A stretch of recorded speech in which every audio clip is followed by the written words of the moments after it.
नवी मुंबईत builder असोसिएशनचा 24वा Navi Mumbai property expo 2025 Vashi येथील सिडको प्रदर्शन केंद्रात मोठ्या उत्साहात पार पडला। या एक्स्पो मध्ये नवी मुंबईतील अनेक नामांकित रिअल इस्टेट डेव्हलपर्सनी आपले निवासी आणि व्यावसायिक प्रकल्प घर खरेदीदारांसमोर सादर केले होते।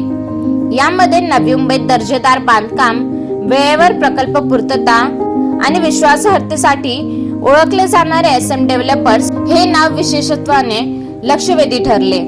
यावेळी SM डेव्हलपर्सचे संचालक श्री शहाजी पाटील यांनी त्यांच्या आगामी प्रकल्पांबाबत तसेच नवी मुंबईतील रिअल इस्टेटच्या भविष्याबाबत आपले विचार मांडले।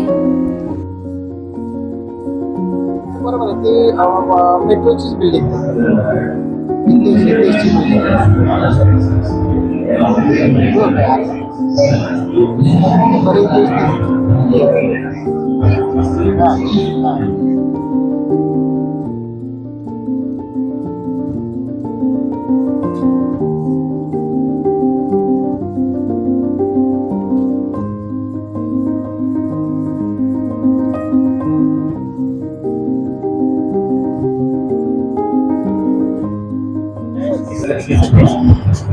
देखो, आज ये साल का एग्जीबिशन कुछ अलग है। पिछले 10 साल से हम लोगों ने एयरपोर्ट आ रहे हैं, MTHL ब्रिज होने वाला है, ये दो चीजें बोल के न्यू बॉम्बे के लोगों ने माल बेचा।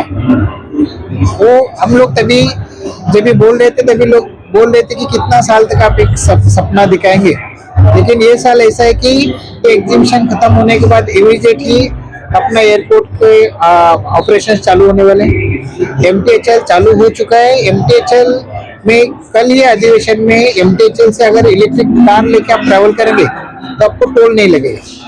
मतलब MTHL है, और अगर आप एनवायरमेंट फ्रेंडली कार लेते हैं तो MTHL का टोल भी नहीं लगेगा। ये न्यू बॉम्बे के लिए बड़े एडवांटेज की चीज है। एयरपोर्ट जो ऑपरेशन चालू हो गया है, अभी ये महीने में डोमेस्टिक चालू हो रहा है, अगले महीने से इंटरनेशनल चालू हो रहा है।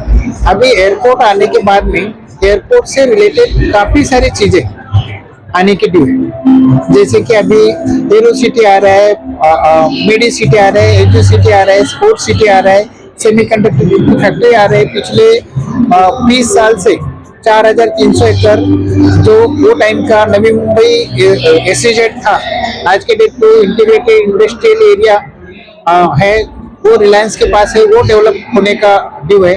तो इतना सब सिडको का लॉजिस्टिक पार्क है, JNPT का SEZ है, ये सब चीजें अभी गेयर अप हो गई। नवी मुंबई का खारघर का कारपोरेट पार्क है। इतनी सारी चीजें जो पिछले 10 साल से पाइपलाइन में थी, पेपर पे थी, लेकिन कोई उसमें एग्जीक्यूशन में जो आगे नहीं आ रहा था, तो वो सब चीजें एकदम से अपने लाइन में आके आने वाले 1-2 साल के अंदर ही सब कुछ चीजें चालू हो जाएगी। तो अभी मैं बोल रहा हूँ कि ये एग्जीबिशन के बाद में नेक्स्ट जब एग्जीबिशन होगा तभी न्यू बॉम्बे का रेट जो है 50% बढ़ा हुआ रहेगा। अभी इतना साल से आ रहे करके एक बार मार्केट स्टैग्नेंट हो गया था। उसके बाद में अभी एक बार ये एक्टिविटी चालू होने के बाद में और 6 महीने 1 साल ये एक्टिविटी एंजॉय करने के बाद में ये एरिया का रेट एकदम से बढ़ जाएगा। जैसे इंटरनेशनल एयरपोर्ट के आजू बाजू के एरिया में ऑल ओवर वर्ल्ड जो जो एक्टिविटी और जो जो डेवलपमेंट दिखती है वो सब न्यू बॉम्बे को एंजॉय करने के लिए मिलेगी। और न्यू बॉम्बे ये इंडिया का एक बहुत ही प्लान्ड और अच्छा सिटी करके उभर के आए। मैं बोल रहा कि अभी भी ये एयरपोर्ट कमिश्नर होने के बाद में भी मिडिल क्लास के जो अफोर्डेबल घर है उसके भाव में ज्यादा बदलाव आया नहीं। अगर आप देखेंगे 6 महीना पहले एयरपोर्ट चालू होने के पहले का भाव और आज का भाव सेम है। एयरपोर्ट चालू होने के बाद में वो जो रेट में उछाल आने का है वो उसको बाकी है।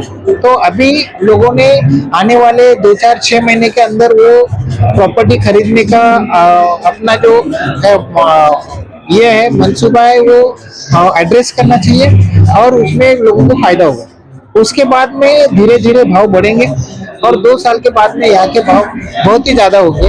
तो अभी लोगों के पास टाइम नहीं। अभी क्या है कि जैसे न्यू बॉम्बे डेवलप हो गया तो न्यू बॉम्बे डेवलप होने के लिए 50 साल लगे। लेकिन ये 50 साल में वासी नेहरू में जो लोग थे उनको 25-30 साल पहले वो शहरीकरण का लाभ उठा पा रहे हैं। वो आयरोली कोपर खैराने फिर पिछले 20-25 साल से, ऊपर खारगर के लोग पिछले 10-15 साल से, उलवा के लोग अभी पिछले 5-7 साल से, द्रोणागिरी के लोगों तक अभी न्यू बॉम्बे का डेवलपमेंट पहुंचा ही नहीं।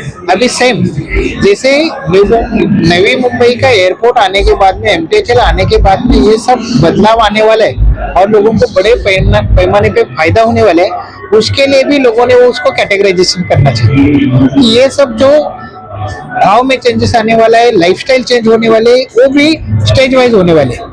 तो जैसे अभी ये सब दोनों चीजें हो गई तो पहले पुलवा में उसका इफेक्ट आएगा, फिर धीरे धीरे उसको पुष्पक नगर है, फिर पनवेल है, दूसरे साइड में उरन है, और उसके बाद में नैना वगैरह का नंबर आएगा। तो अभी जो प्रॉपर्टी है वो लोगों ने सिलेक्ट करने के टाइम पे वो सब स्टेजेस देखना चाहिए।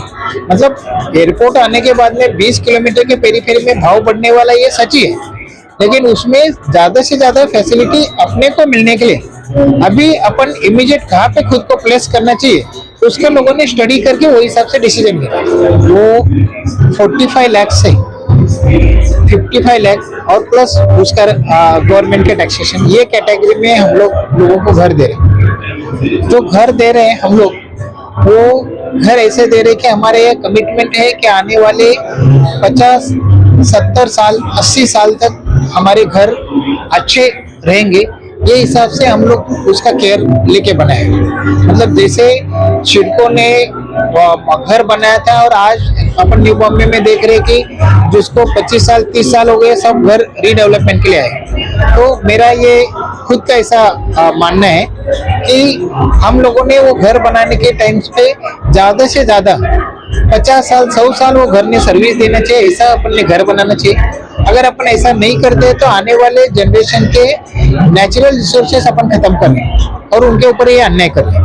तो मेरा ये सब बिल्डर लोगों को भी सुझाव है कि अपन घर बनाने के टाइम पे ये ध्यान देना चाहिए कि वो घर जो है वो लोगों के 3-4 जनरेशन के लिए कैसा सेवा दे सके, वो हिसाब से बनाना चाहिए। मेरा एज अ सिविल इंजीनियर पूरा कोशिश ये रहता है कि हमारा किसी भी कैटेगरी का घर बनाते हैं, अगर मैं 4 माले का बनाते हैं, 7 माले का बनाता है, 14 माले का बनाता है, किसी भी कैटेगरी में अमीर लोगों के लिए बनाता है या गरीब लोगों के लिए बनाता है, मैं जो भी घर बनाता है वो अच्छा बने और वो लोगों को ज्यादा से ज्यादा साल सेवा दे, ये मेरा प्रयास रहता है। ये साल में हम लोगों ने हमारे यहाँ पे ये एग्जीबिशन में घर लेने वाले हर एक आदमी को ये एक्टिवा गाड़ी देने वाले।